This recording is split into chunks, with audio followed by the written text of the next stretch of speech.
This video is proudly sponsored by DigimonCard.io for all your Digimon card, deck building, deck list, card pricing, and discussion needs.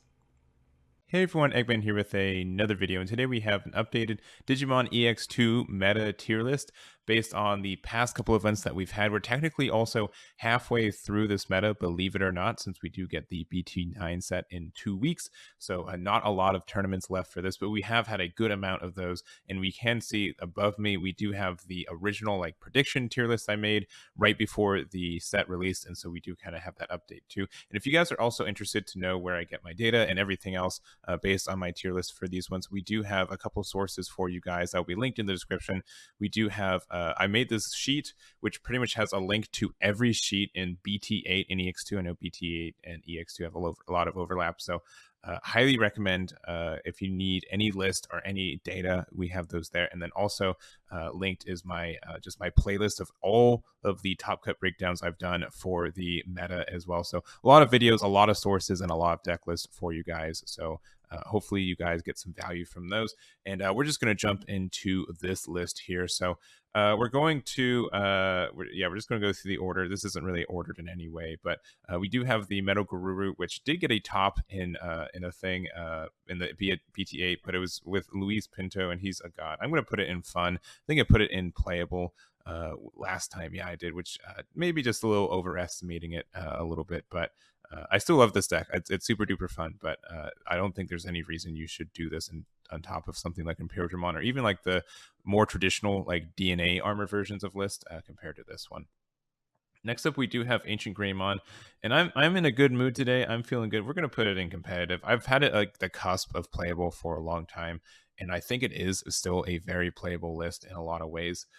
But it is, I think we've hit that competitive. And if we don't remember what these tier lists kind of signify, we do have highly competitive, which means I would expect it to win an event, if not top every event that it's available for. Competitive is it should top most events, if not, and it has a shot at winning them. Playable is it has a shot at topping, and very rarely would it win. And then fun is just very rarely should it get into a top, with trash just being the leftover tier. We don't normally put stuff in trash, but we do sometimes. So competitive, I think Ancient Gray has hit enough spots where it's in a good spot competitively, where it is on the low side, but if a deck is not expecting this big OTK punch, they just lose to it, and that feels really great. So I think that is I think it deserves a spot up here after being I put in playable for a long time in BT8 and EX2, so I'm going to bump it on up. Next up, we do have the security control. I'm going to put this down in playable. I think I had it. Yeah, it's where it was last time. I think people are playing it, but I don't see anyone topping with it right now. There are some good matchups with it and everything else, but not good enough to, I think, consider serious play, especially with the time rolls working against it too. You pretty much have to win game one to have a shot at winning out from there. So it has gone some tops, but I'm just going to put it in playable. I think it is. I don't think it's. I don't know. The time rules really work against it. That's more of the meta thing than anything else.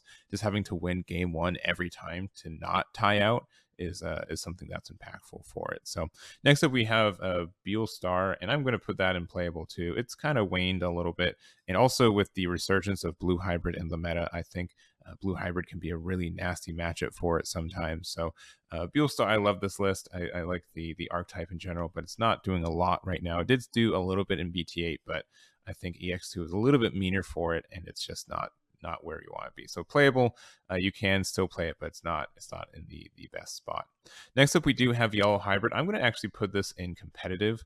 I did have it at highly playable, or highly competitive, sorry, in the previous tier list, and it's still good. People still play it, but it's not as good as it used to be. And this could also be something else, is that most of the tournaments in the EX2 meta are also Ultimate Cups. So this is something where mulligans are allowed. And I think that Yellow Hybrid is a deck that has a really hard time bricking without mulligans, so it almost has a really standard hand most of the time. However, I think with mulligans, it is a detriment to it, because you don't need the mulligans. I don't think Yellow Hybrids really ever need mulligans most of the time. You almost always have something to play.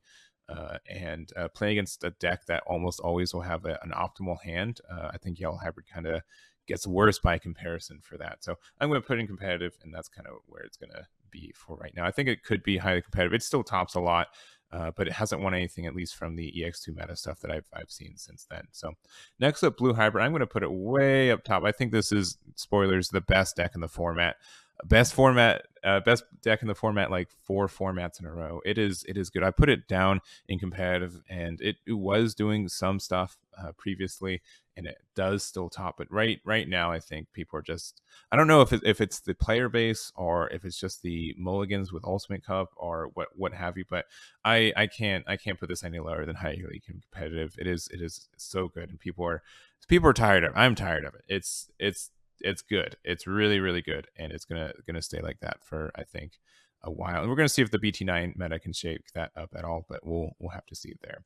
Next up, we do have competitive with the DNA armor version. Now, I will say DNA armor, and this kind of encompasses a bunch of lists, more like Armor Rush.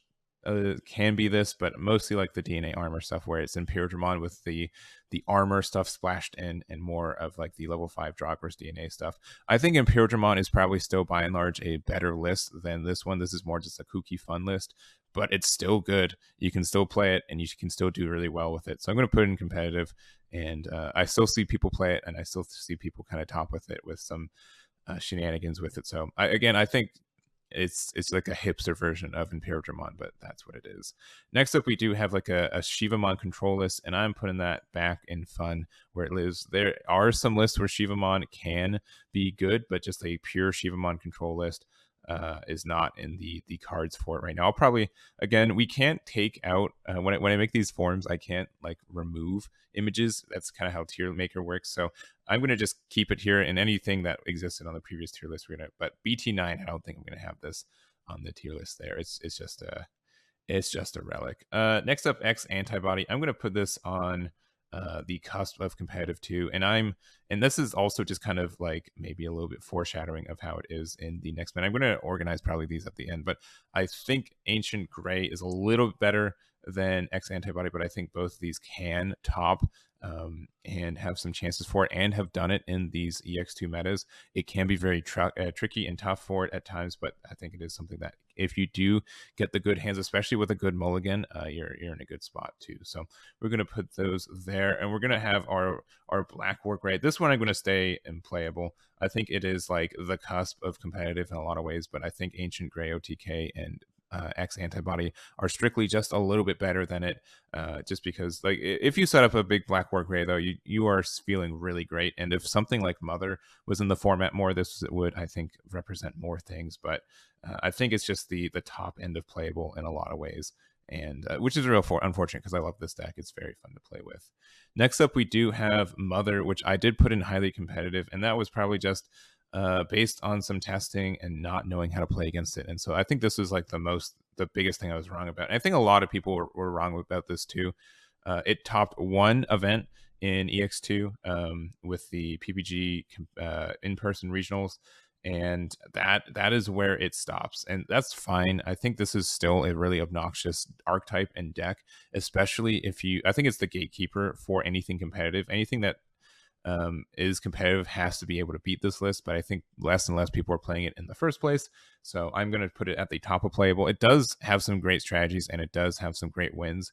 But I think, I think people know how to play against this very well. And maybe my thoughts is that when it was in the Japanese meta, people didn't really understand what to do against it, and a lot of decks just didn't have a way to get around a gatekeeper and what popped up. But honestly, this is something that I'm relieved about, that it's not as everywhere as it could be. It just is like a solitaire game if you're playing Mother, and not having any interaction in that way feels bad. Though some would argue that Blue Hybrid is kind of the same thing right now. Anyways, next up we do have the Leomon Blue Hybrid, and I'm going to say it is competitive only because it's like the DNA version of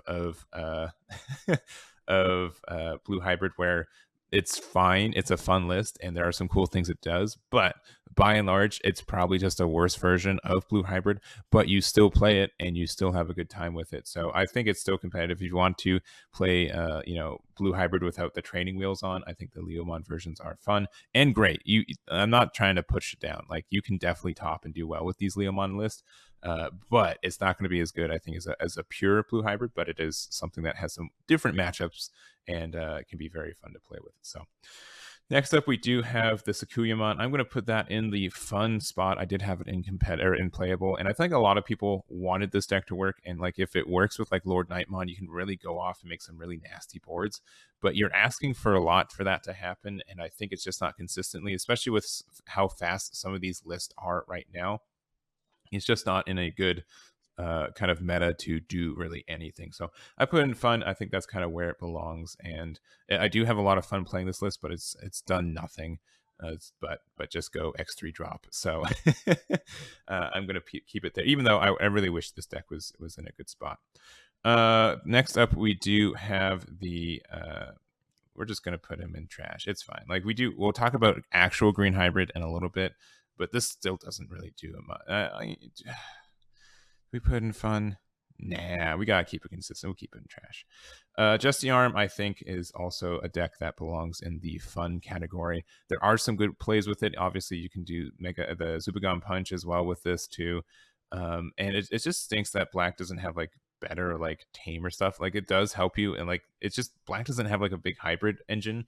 Because if you had like hybrids as good as you do have like yellow or blue hybrids, and you can have this package where you could go up to the Justy Arm and go from there, I think the deck could be good, but it just doesn't have the tools to do that, unfortunately, right now. So I'm gonna just kind of leave it right there.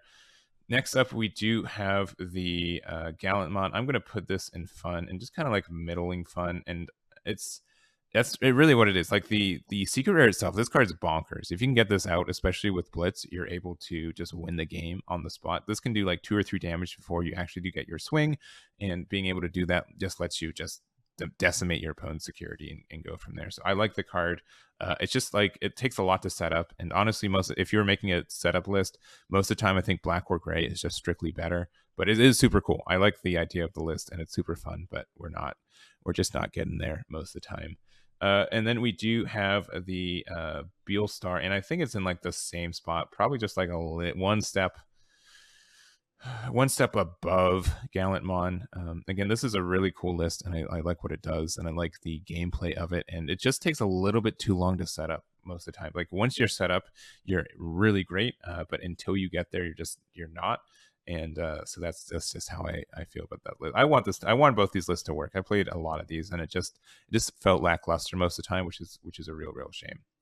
Next up, we have Mastamon. I'm going to put it as the top of competitive.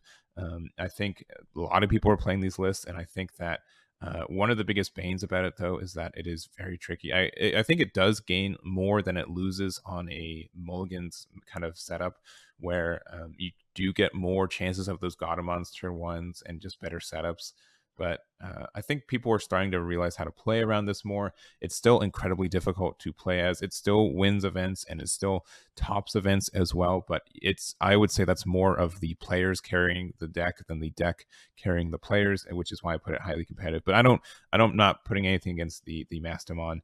I think people who play it can be highly competitive, but the list itself is competitive, if that makes sense. Next up, in Petriform, we're putting it right there. It is highly competitive in so many ways. If you just get that XVmon turn 1 and you're just able to start jamming damage with that in Petriform, you just feel like you win the game. It is so obnoxious how much damage you can do so quickly, and then like how much value you get from the list. We've been seeing it just dominate in BT8, and ironically, it has never won an event, at least with something over 100 players that I am aware of, or at least that I've covered, of like the dozens I've had in the last 2 months. And it's like the best list if you want to top with. I'd say Blue Hybrid is the best list if you want to win with. Obviously, you need the skill and the deck list to do so. But in Petriform, if you just want that Nationals invite, play this list, and you have, I think, a better chance than really anything else on the board here. So lastly, we do have the Green Hybrid. I'm going to put it right here in the middle. And honestly, like, we could probably like put like a half tier in between here, where it's like highly competitive. These two competitive is like the half step is Mastamon, Yellow Hybrid, and Green Hybrid, and then these 4 are like in the middle, and then kind of go from there. But you know what? Actually, I'm gonna do that real quick. We're gonna jump that. So I added a little half step here, but going through it at the end, we do have highly competitive. So it is the blue hybrids and pure Dramons. If you want to win an event, you just definitely play these. It's your highest chance of doing so. The list are super duper good and solid in a lot of ways, and they've just been topping like crazy lately as well. Going to competitive, these I think you can also top with, but they take a little bit more elbow crease and a little bit more luck, I think, than the highly competitive list. So Mastamon, yellow hybrid, and green hybrid as well. A lot of tops between these as well, but again, I think a little bit more trickier to do so, and they can take a little bit more time. Then we do have the highly playable. So again, the DNA version of Imperiodramon and the Leomon version of Blue Hybrid, I think they are just strictly worse versions of them, but they can still top because of just how good these two archetypes in the first place are. And then also Ancient Gray and OTK and X Antibody, I think, are still fine. Again, you are a little luck dependent on these. I'd say a mild amount of luck for these guys, seeing your lines and seeing like bad security are set up from your opponent's side, but if it goes off, it super duper goes off. And then for the rest, I think Mother is kind of like the gatekeeper for the meta on everything else. I think a lot of these other lists just have a bad time against this list, and they have just a hard time going for it. Though I mean, Gallantmon can do things and do things where it pops to Mother, and Blackboard Greymon can as well. I just don't think any of these lists are very meta in the first place right now, which is a real shame because a lot of them are super fun. So with these, though, I think they are like a solid 9 different types of lists that we can run in the meta and still have a mildly good chance of topping with just the list itself. And then anything else from there is a little bit I think it's just too bad, just not good enough to consistently get those placements and those wins for those tops there. But that's going to be it for me. Thank you guys so much for watching. I really do appreciate it. Let me know what you guys think about this tier list, what I got right, what I got wrong, and I'll see you for the BT9 tier list in a couple weeks.